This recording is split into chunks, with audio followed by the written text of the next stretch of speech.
रीवा में सर्वोच्च न्यायालय सहित उच्च न्यायालय के न्यायमूर्तियों और प्रदेश के मुख्यमंत्री के आगमन को लेकर के जिला प्रशासन द्वारा लगभग सभी तैयारियां पूर्ण कर ली गई है।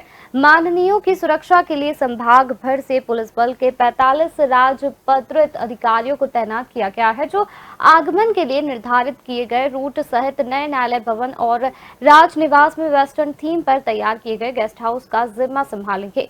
मामले के संबंध में जानकारी देते हुए पुलिस अधीक्षक विवेक सिंह ने बताया है कि इन 45 राजपत्रित अधिकारियों के अधीनस्थ पूरे संभाग घर से आए पुलिस बल को तैनात किया गया है, जो यातायात व्यवस्था सहित सुरक्षा व्यवस्था की जिम्मेदारियों का निर्वहन करेगा।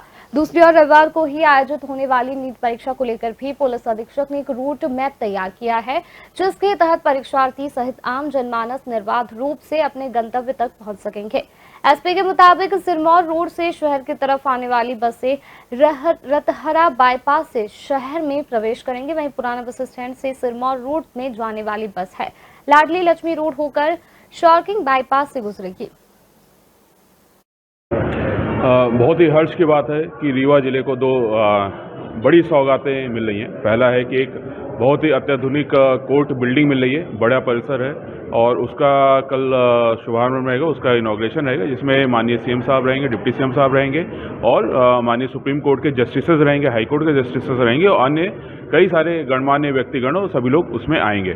तो उसका एक शुभारंभ रहेगा। साथ ही साथ जो हमारी राजनिवास में एक नई बिल्डिंग बनी है, उसका एक शुभारंभ माननीय सीएम साहब, डिप्टी सीएम साहब द्वारा किया जाएगा। तो इसको देखते हुए हम पूरा सुरक्षा व्यवस्था का एक पूरा खाका उसका तैयार किया गया, जिसमें हमने कई सारे अधिकारी इसमें लगाए गए, गजेटेड ऑफिसर्स लगाए गए हैं और कई सारे हमने पुलिस बल को इसमें लगाया है। और इसके साथ साथ एक और चीज़ है कि कल नीट की परीक्षा भी है, तो ये पूरा कार्यक्रम जो सुरक्षित माहौल में हो, सुविधा मुक्त माहौल में हो, जो हमारे नीट के परीक्षार्थी उनको भी ज़्यादा से कम हम असुविधा हो, इसका भी हम पूरा ध्यान रखने की प्रयास करेंगे। एक सभी से आग्रह ये रहेगा कि जो पुलिस के ट्रैफिक पॉइंट्स हैं, डाइवर्जेंस रहेंगे, तो उनका पालन करेंगे। वो सभी आपकी सुविधा के लिए ही बनाए गए हैं, क्योंकि कई सारे हमारे सेंटर्स हैं जो वीआईपी मूवमेंट रूट में पड़ सकते हैं।